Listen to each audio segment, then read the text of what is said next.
Students, today we will do next topic of the chapter 2 of geography. So our topic is natural vegetation and wildlife. So let's start our topic, students. As we know, natural vegetation and wildlife exist only in the narrow zone of contact between lithosphere, hydrosphere and atmosphere, that is called biosphere. यानी हमें पता है कि जो natural vegetation है और wild life कहाँ exist करती हैं, इन द बायोस्फीयर, जहाँ पे लिथोस्फीयर, हाइड्रोस्फीयर एंड एक्सोस्फीयर आपस में मिलते हैं. And in the biosphere living beings are interrelated and interdependent on each other for survival.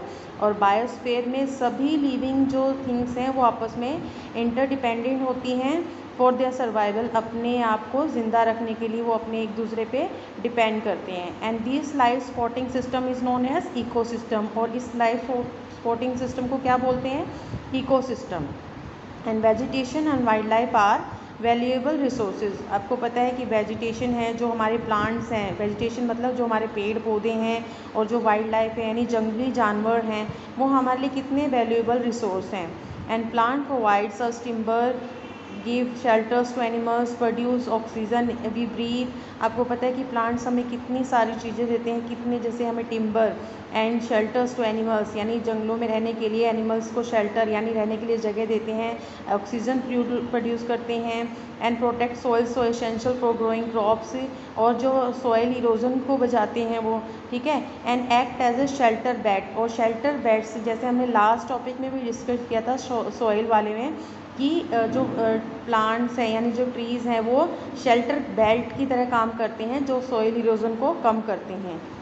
And which also help in storage of underground water. और जो अंडरग्राउंड वाटर स्टोरेज है उसको भी है इंक्रीज़ करते हैं. And give us fruits, nut, latex and gum, medicinal plants and also the paper that is essential for our studies.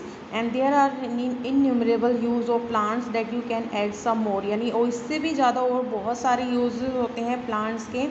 Okay, so these forest are very useful for us and we should decrease the जो हम deforestation करते रहते हैं इसको हमें कर देना चाहिए, कम कर देना चाहिए. यानी जो हम पेड़ों को काटते रहते हैं इसको हमें बंद कर देना चाहिए. And wild life includes animals, birds. यानी वाइल्ड लाइफ में हम किस किस को इंक्लूड करते हैं? Birds, insect as well as the aquatic life form यानी जो पानी में रहने वाली जो लाइफ है. And they provide us milk, meat, hides, wool. इतनी सारी चीज़ें वो हमें देते हैं.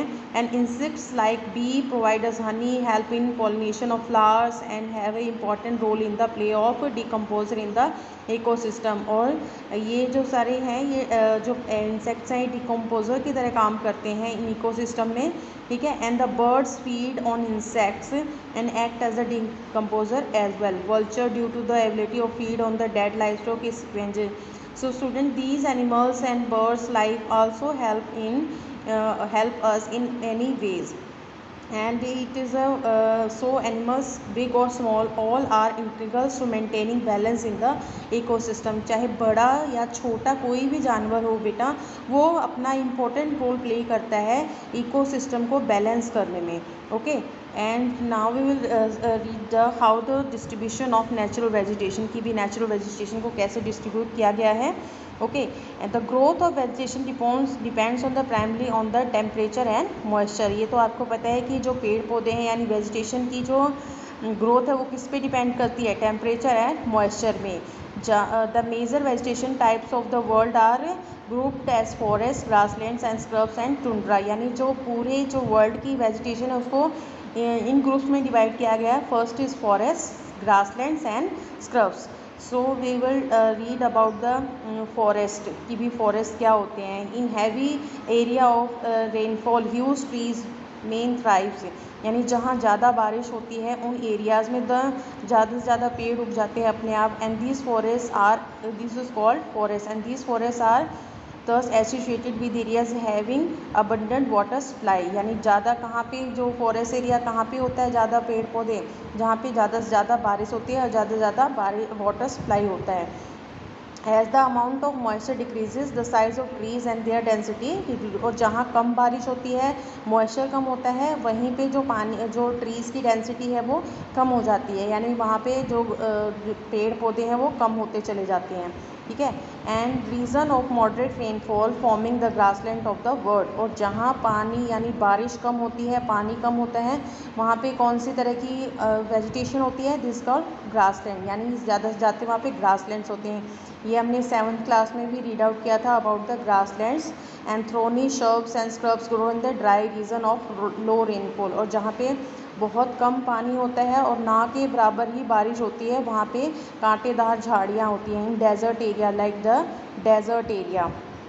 And tundra vegetation of found in the cold polar region, ठीक है। और जो टुंड्रा वेजिटेशन है वो कहाँ, ज़्यादा ठंडे जो एरियाज़ हैं उनमें पाई जाती है, okay. And forest are broadly classified as evergreen and deciduous, यानी इस फॉरेस्ट को हम भी आगे 2 कैटेगरीज में डिवाइड कर सकते हैं, evergreen and deciduous forest. Is depends on कि वो कब अपने ट्रीज़ को जो है शेड करते हैं, यानी कब कैसे और कब अपने पत्तों को गिराते हैं। Evergreen forest do not shade there leaves simultaneously, यानी एवरग्रीन फॉरेस्ट जिसको हम सदाबहार जंगल भी कहते हैं, वहाँ पे जो पेड़ होते हैं वो हमेशा अपने पत्तों को नहीं गिराते हैं in dry season of the year. वो deciduous forest shed their leaves particular season on conserve loss of moisture through transpiration. And deciduous forest में जो पेड़ होते हैं वो अपने पत्तों को एक सीज़न ड्राई सीजन में गिरा देते हैं, ठीक है।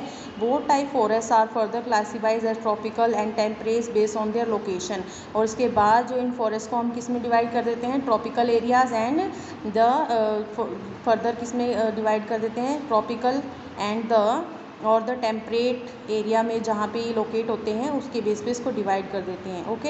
And today there are many more people in the world than there were 2 centuries back to feed these growing numbers large areas of forest have been cleared, यानी जैसे जैसे हमारे जो वर्ल्ड की पॉपुलेशन बढ़ रही है, हमारा जो फॉरेस्ट एरिया है वो भी कम होता जा रहा है, क्योंकि जो पॉपुलेशन के बढ़ने की वजह से जो उनकी एक्टिविटीज़ हैं वो बढ़ रही हैं, और जो फॉरेस्ट एरिया को क्लियर करके वो अपने बिल्डिंग्स बना रहे हैं, फैक्ट्रीज़ बना रहे हैं, ठीक है। तो forest cover all over the world is vanishing rapidly, यानी जो फॉरेस्ट कवर था जो पूरी दुनिया में वो कम होता जा रहा है। There is an urgent need to conserve this valuable resources, यानी हमें अपने इन वाइल्ड लाइफ रिसोर्सेज एंड जो नेचुरल वेजिटेशन है उसको कंजर्व करने की बहुत ज़्यादा ज़रूरत है। So conservation of natural vegetation and wildlife. Forests are our wealth and plants give shelter to animals and together they maintain the ecosystem. As we know दे बेटा कि जो फॉरेस्ट होते हैं हमारे लिए एक प्रॉपर्टी, हमारी एक संपत्ति होती हैं, जो प्लांट्स जो होते हैं ये एनिमल्स को भी शेल्टर देते हैं और कितने सारे जो इकोसिस्टम में अपना इम्पोर्टेंट रोल प्ले करते हैं। And change of climate and human interference cause loss of natural habitation of plants and animals, यानी जो नेचुरल क्लाइमेट चेंज की वजह से या फिर ह्यूमन एक्टिविटीज़ की वजह से क्या होता है, जो नेचुरल जो प्लांट्स और एनिमल्स के जो नेचुरल हैबिटेशन है यानी रहने की जगह वो ख़त्म होती जा रही है।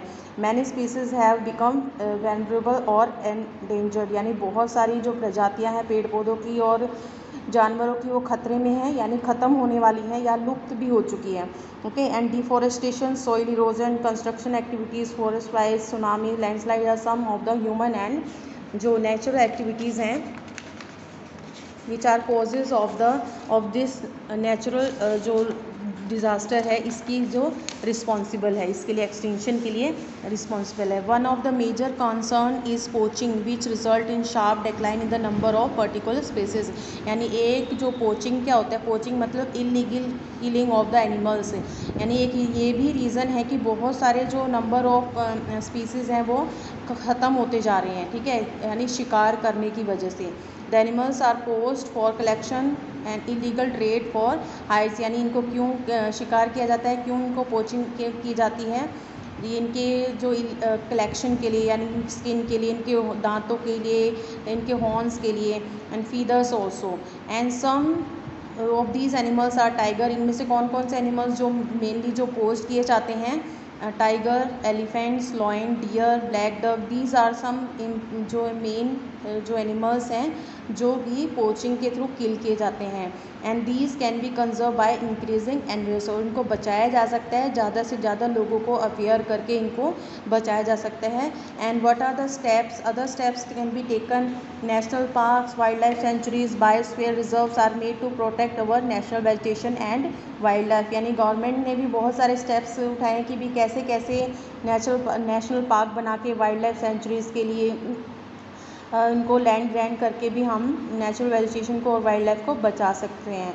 And conservation of creeks, lakes and water land is necessary to save the precious resources from depletion. And there is a balance in the environment if the rate number of species not disturbed. Okay, human activities in several parts of the world has disturbed in the natural habitat in many species. And many awareness programs also like social forestry and one महोत्सव should be encouraged at the regional and community level। यानी awareness programmes जारी किए जाने चाहिए, बनाने चाहिए, ताकि लोगों से को जागरूक किया जाए। जैसे सोशल फॉरेस्ट्री है या फिर वन महोत्सव जैसे जो प्रोग्राम्स हैं वो हमें कम्युनिटी लेवल पे भी लेके आने चाहिए। And school children should be encourage to bird watch and visit nature camps, यानी स्कूल के बच्चों को भी अवेयर करवाना चाहिए। Okay, and many countries have pass law against the trade as well as killing of birds. यानी बहुत सारी कंट्रीज़ ने एक स्ट्रिक्ट लॉ भी बनाए हैं अगेंस्ट द पोचिंग यानी illegal killing of the animals and birds.